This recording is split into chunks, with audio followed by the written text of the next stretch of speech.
surface, they're fat. The Alaskan gamble summer does not arrive gently in Alaska. It crashes in. Ice fractures. Rivers swell. Snow retreats into shadowed valleys. And from the cold, endless Pacific, a silver army begins its impossible ascent. Salmon.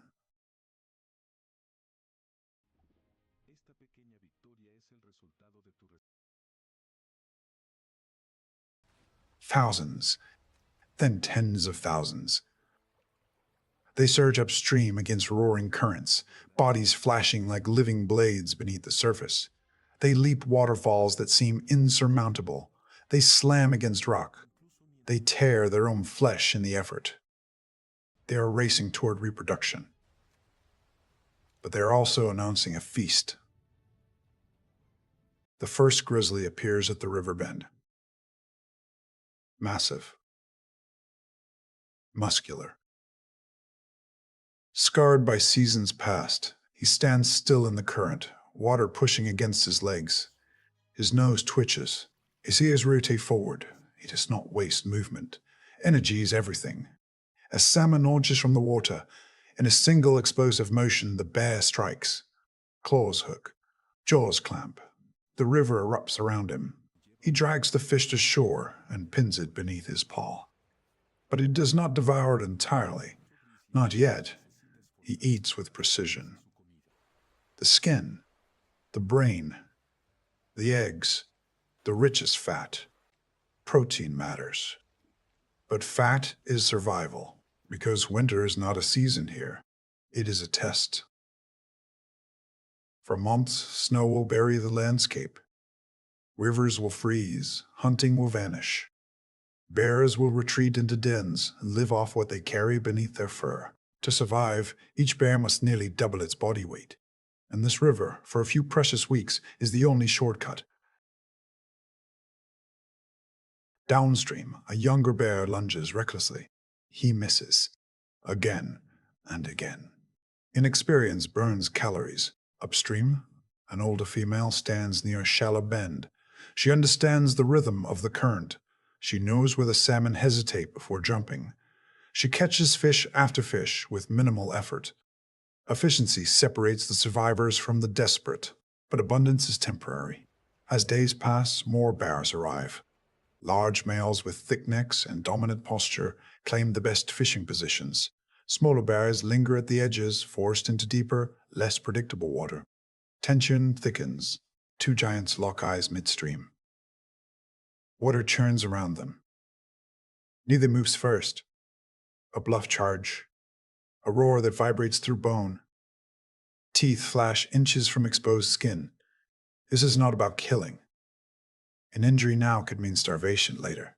It is about intimidation. The larger bear rises partially on his hind legs, expanding his silhouette. The other hesitates. Seconds stretch. Then retreat. The smaller male steps backward, surrendering prime territory. Hierarchy reestablished. The victor resumes fishing, unhurried, but even dominance cannot outpace depletion. The salmon thin. Gaps appear between flashes of silver. The river grows quieter. Now competition intensifies with urgency. Bears that once ignored each other now push closer. Snarls replace tolerance. Swipes land harder. Fat reserves are visible, thick layers beneath fur, but not enough. Never enough. Because winter does not negotiate. By late season, the strongest remain in the best positions. The weaker disperse into forest shadows, searching for berries, roots, anything to compensate. The river empties, silence returns, and one by one, the bears disappear into dens carved into hillsides. They carry with them the outcome of this gamble. Some will emerge in spring. Some will not. In Alaska, survival is not won through speed or elegance. It is stored under skin, under fur, measured in fat, and decided by the river. The first rule, eat or vanish. At dawn, the Danube Delta exhales mist into the pale blue air. Reeds whisper. Water mirrors the sky. It feels peaceful, almost sacred. But peace in the wild is rarely more than a pause between conflicts. Here, survival is not measured in years, it is measured in meals. Without food, strength fades. Without strength, status collapses. Without status, there's no mate, no territory, no future. In the natural world, hunger is not discomfort. Hunger is a countdown. On a muddy river bank lies a fortune. The bloated carcass of a massive fish, stranded overnight as the tide receded. Its silver scales glint like treasure in the early light.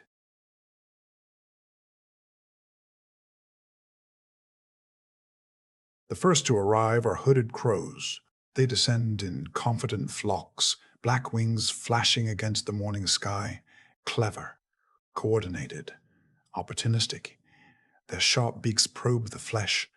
Their calls echo in excited bursts. They believe they have won the morning.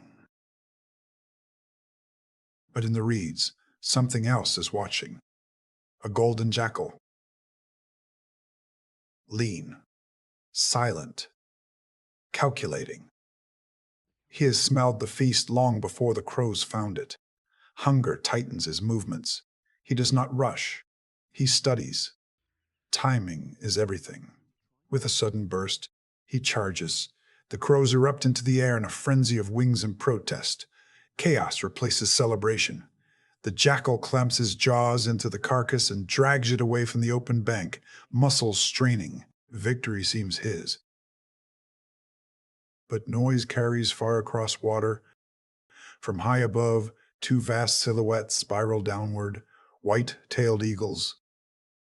Their wings stretch wider than a human is tall. Their eyes have tracked the commotion from hundreds of meters away. They do not waste energy without reason. But this is worth descending for. They land heavily, talons gripping mud, yellow eyes fixed on the prize. The jackal freezes. He is fast. He is clever. But he's not built to duel the sky. One eagle lunges, beak strikes, wings spread wide in a display of dominance. The second circles, waiting for weakness. The riverbank transforms into an arena. Feathers slash through air, teeth snap, mud sprays. The jackal darts in and out, trying to tear pieces free. Every bite is a risk. Every second invites injury. The eagles are larger, stronger. But hunger equalizes courage. For minutes that stretch like hours, none will surrender. And above the battlefield, the crows return, not as victims, but as thieves. While giants clash, the smallest opportunists strike. A crow darts down, snatches a strip of flesh, vanishes. Another follows, then another. War creates distraction. Distraction creates opportunity. At last, the jackal retreats, ribs heaving. The eagles claim the carcass for now, but even their dominance is temporary, because nothing in this delta belongs to anyone for long. The sun climbs higher. Shadows shrink. The carcass grows lighter with each tear. And somewhere in the reeds, another set of eyes watches, waiting for weakness. In this world, there is no permanent victor, only temporary advantage. The struggle for food is never a single battle. It is a chain reaction. Across continents, across species, the same law applies. Eat or vanish. And as the mist finally burns away, revealing the vast mosaic of water and land, one truth becomes clear. This morning's fight was not brutal. It was necessary, because in the wild, mercy does not feed you. Only victory does.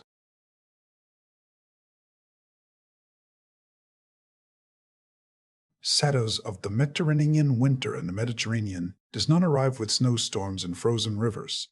It arrives quietly. The air sharpens, the light thins. The forests grow brittle under a pale sun. Across the rolling oak woodlands of Spain, silence is deceptive, because hunger moves even when nothing else does. High above the canopy, a Spanish imperial eagle rides a rising thermal. She barely moves her wings. Energy must be conserved. Winter does not forgive waste. From this height, the forest appears still, a tapestry of green and brown stitched across hills and valleys. But her eyes see what others cannot. A flicker, a subtle twitch in tall grass. Her rabbit. She folds her wings. Gravity takes over. The descent is silent and devastating. Impact. Talons lock. The rabbit's struggle ends within seconds. She lifts her prize to a sturdy branch overlooking the clearing. For a moment she is alone. But winter creates listeners, and scavengers read the sky. Within minutes, red kites begin to gather. Smaller than the imperial eagle, more agile, more numerous. They do not challenge her directly. They orbit. They dive close enough to unsettle. They scream. They faint at her wings. They are not trying to overpower. They are trying to exhaust her patience. The eagle hunches over her prey, shielding it with outstretched wings. She tears at the flesh methodically, ignoring the harassment. A kite darts close, too close.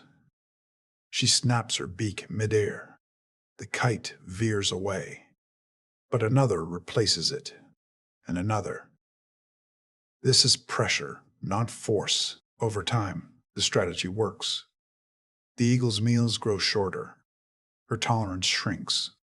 Each interruption costs energy. Finally, with a frustrated call, she lifts off, carrying what she can. The remaining rabbit falls to the forest floor. Instantly, the kites descend, and cooperation dissolves. What united them against the eagle now fractures into internal rivalry. They shove. They hook claws into feathers. They snatch strips of meat and leap backward. Even thieves must compete. Not far away, another predator stalks in silence, the Iberian lynx. Its spotted coat blends perfectly with dry brush and filtered light. Tufted ears rotate independently, capturing the faintest rustle. Unlike the eagle, the lynx hunts at ground level. It does not dive. It waits. A rabbit emerges cautiously from cover, unaware of the tension coiled nearby. The lynx moves, fluid, controlled, then explodes forward. A brief sprint. A precise strike. Success. But success does not bring safety. The Mediterranean winter is unforgiving. Rabbit populations fluctuate sharply from year to year, often devastated by disease. When prey numbers drop, pressure multiplies. The lynx drags its kill into thicker vegetation. It must eat quickly. Because scent travels. Foxes patrol the periphery of territories, alert to opportunity. Large raptors scan from above. Even other lynx may attempt to intrude. Territory here is fragile. Each predator holds only what it can defend, and defense costs energy. Energy demands food. The imperial eagle returns later to survey her domain once more. The kites are gone. The lynx melts into shadow. The forest exhales again. But nothing has resolved. Every predator in this ecosystem is locked into the same narrowing corridor of winter survival. They are not enemies by choice. They are competitors by necessity. When prey is abundant, tolerance expands. When prey declines, patience evaporates. The Mediterranean oak forest may appear serene, golden light, gentle hills, whispering leaves. But beneath that beauty lies a constant negotiation between hunger and dominance. The eagle must hunt again tomorrow. The lynx must secure territory for the season. The kites must scavenge relentlessly. Because winter does not ask who deserves to survive. It simply removes those who cannot adapt. And as dusk spreads across the woodland, shadows lengthen. Predators retreat to perches, dens, and hidden clearings. But the hunger does not sleep. It waits for the next movement, for the next weakness, for the next opportunity. Here, under Mediterranean skies, survival is not loud. It is patient, it is strategic, and it is relentless.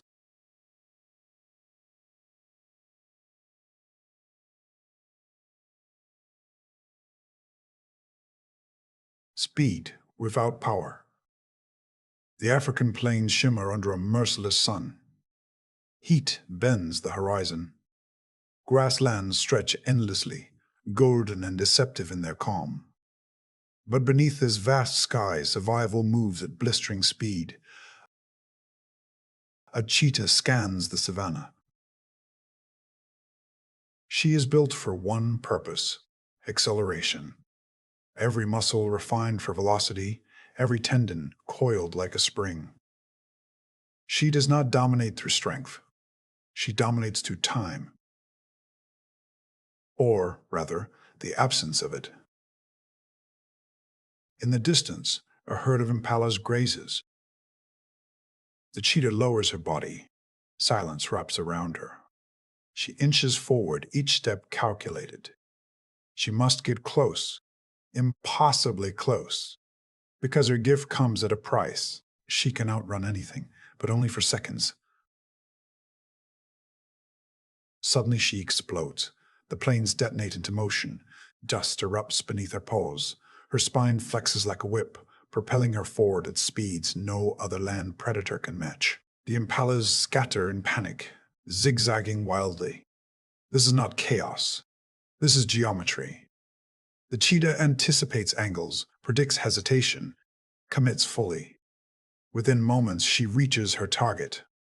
A swipe, a stumble, impact. Silence returns as quickly as it vanished. She has won. But victory for a cheetah is fragile. Her chest heaves violently. Her body overheats.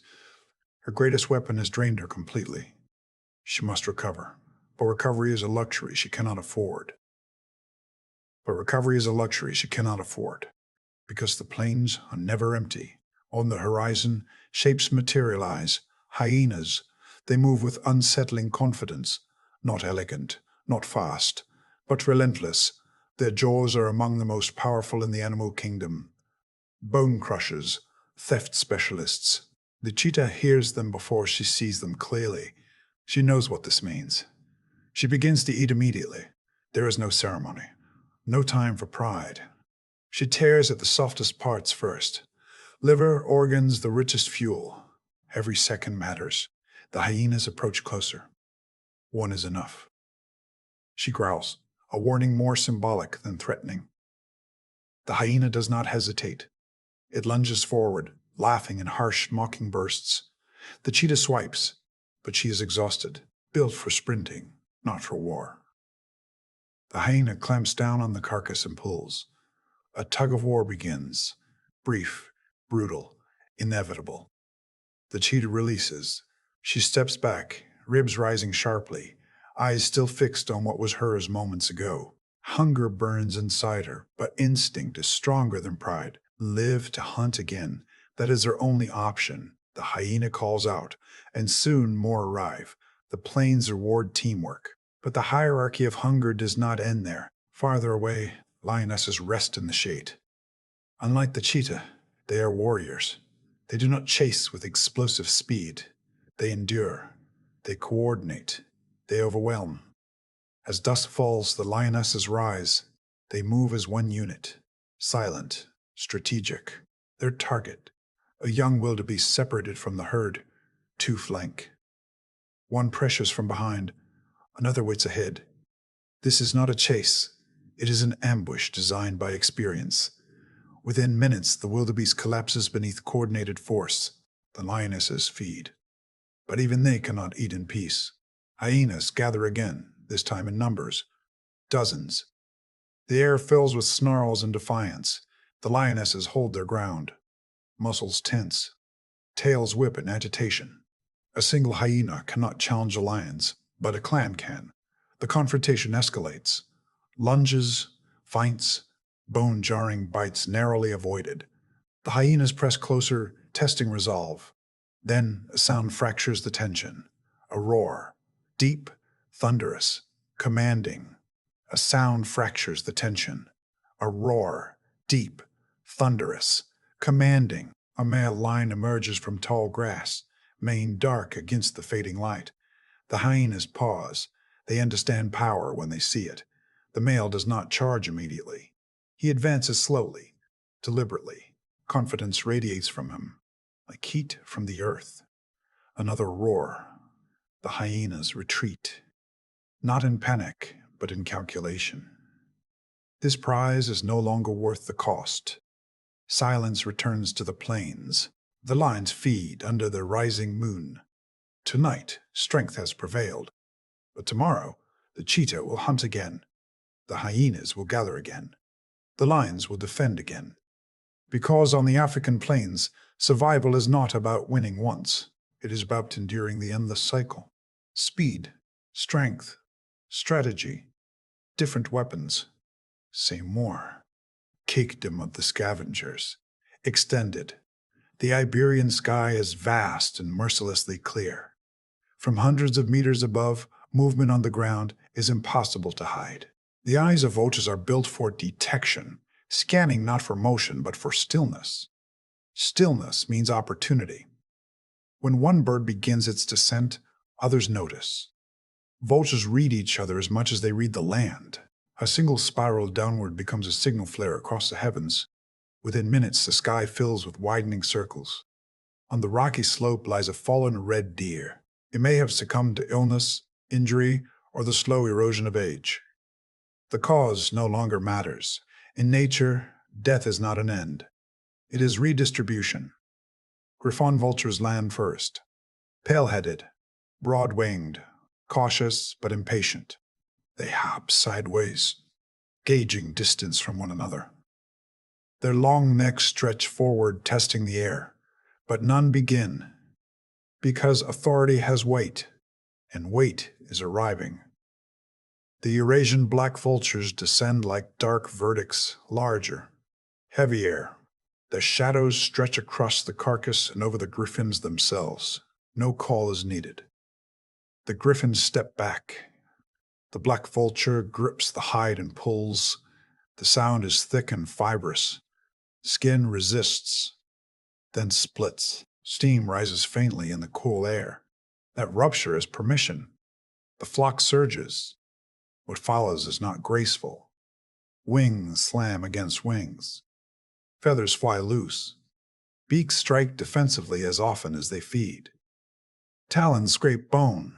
Bodies show for position. Hunger is louder than fear. Each bird calculates constantly. How far can I push? Whom can I displace? Which opening offers the richest reward? The hungriest become the fiercest.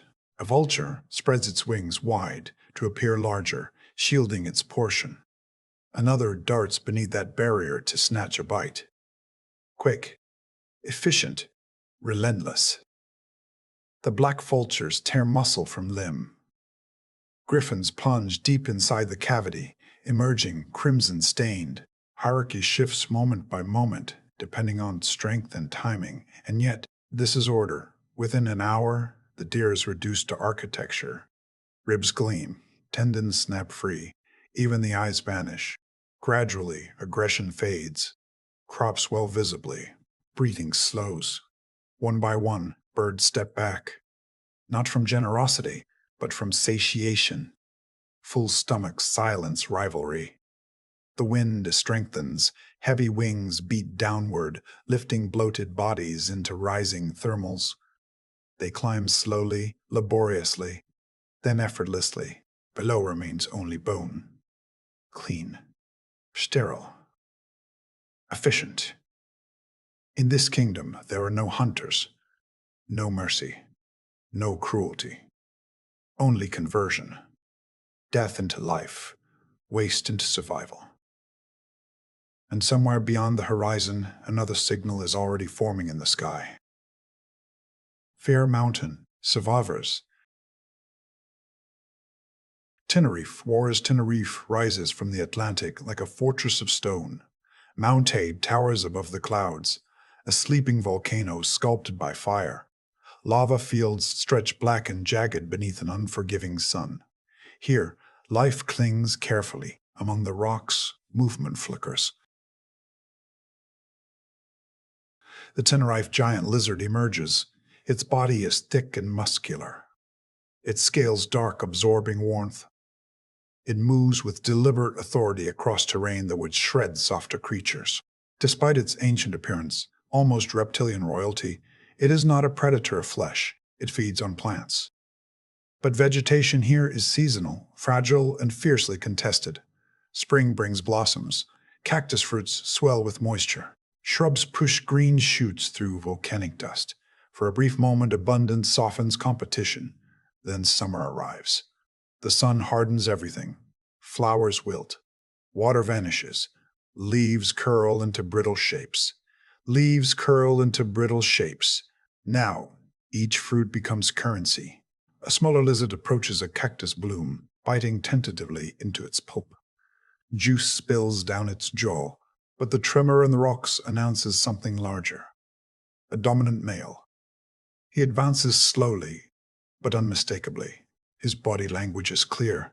This territory, this fruit, this moisture. Mine. The smaller lizard hesitates, then bolts. The larger one lunges forward, jaws snapping at empty air. He claims the bloom and devours it with mechanical intensity. Strength decides. Across the lava plains, similar contests erupt. Pushes, tail lashes, short, explosive chases, rarely fatal, always decisive, because in this landscape, survival is not about killing rivals. It is about outlasting drought.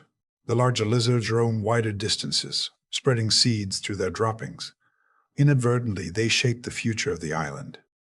Competition fuels regeneration. Even here, among hardened stone and ancient fire, the rule remains unchanged. Food dictates power. Power dictates survival, and survival shapes the land itself.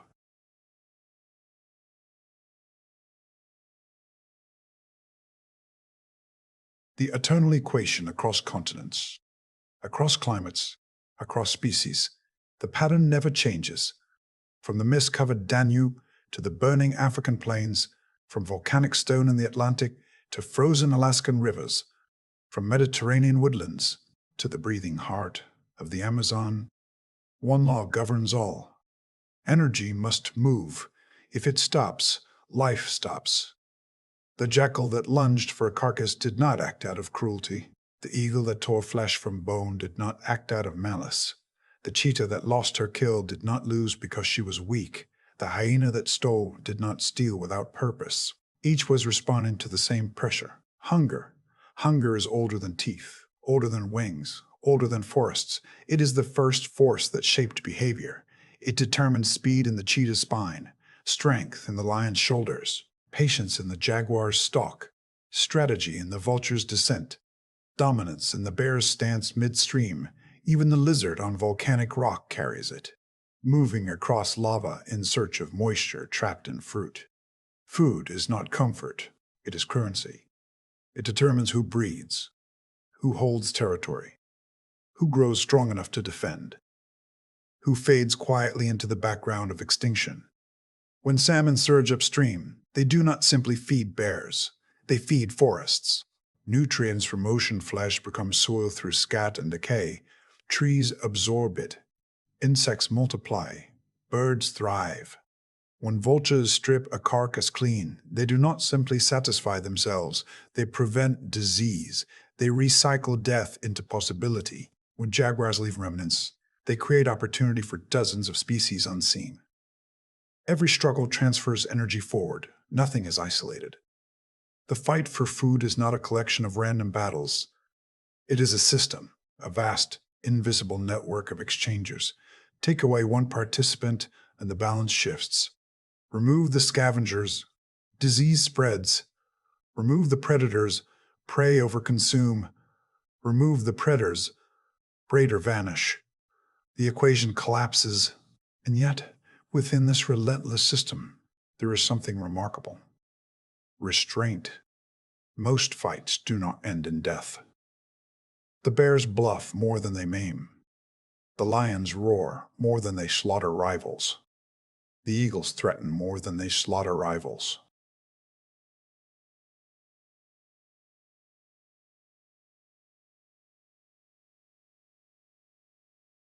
Because survival is not about destruction. It is about sustainability. Even aggression follows rules. Energy spent recklessly is energy lost forever. The wild is not chaos, it is negotiation. Constant, dynamic negotiation. Day turns to night somewhere on Earth, under moonlight. A predator stalks. Elsewhere, dawn ignites another hunt. There is no pause in the equation, only movement. The smallest insect participates. The largest carnivore participates. The silent trees participate. Everything eats. Everything it's eaten. Everything gives something else. And within this eternal cycle lies a profound truth. Life persists not because it is gentle, but because it is efficient. The struggle for food is not a flaw in nature. It is its engine. It drives adaptation. It sharpens senses. It builds cooperation. It defines hierarchy. It creates resilience. And as long as energy flows from one life to another, as long as rivers run and forests breathe, as long as prey move and predators follow, the story continues, not of violence, but of balance, because on this planet, to eat is to live, and to live is to participate in the oldest equation of all. The struggle never ends, but neither does life.